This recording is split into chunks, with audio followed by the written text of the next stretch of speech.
So let's take a quick look round the garden before we start the design, the house and some of the dimensions.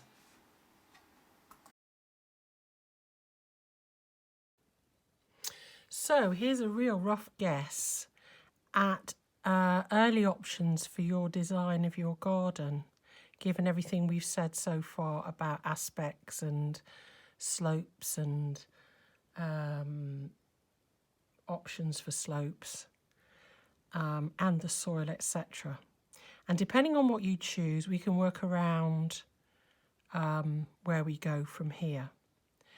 So my thinking is, what are you going to use this for? And I've guessed, and you can add to this or change this, you're a, dare I say, a young couple, working from home sometimes,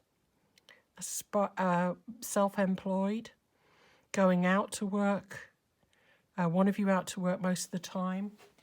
And because Duncan works in a physical environment, I'm assuming you'd like to minimise his input into the garden, but you can expand or contract these ideas that I'm going to suggest. I expect you want to be able to relax in it.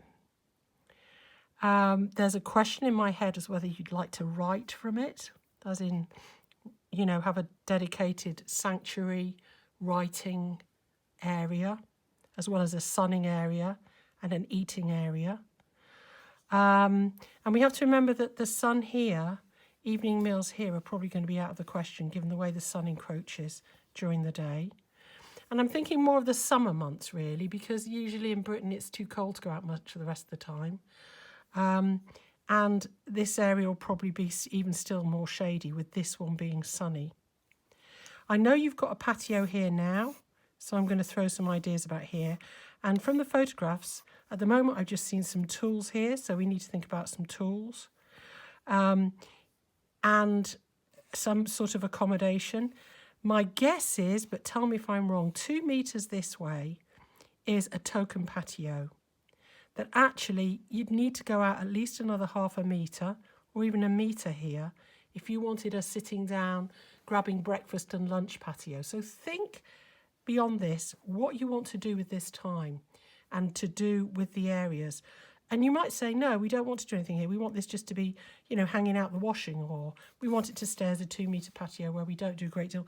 Chuck a few tools here, and you can get some quite small little tool sheds, or build some little ones that would go here. And remember, this is the shady side as well.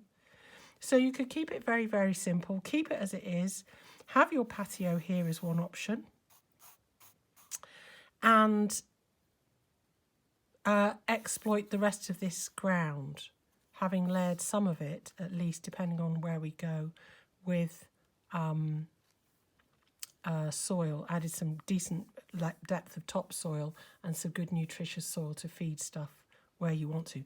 And remember, as I said, you can still tunnel a garden into this.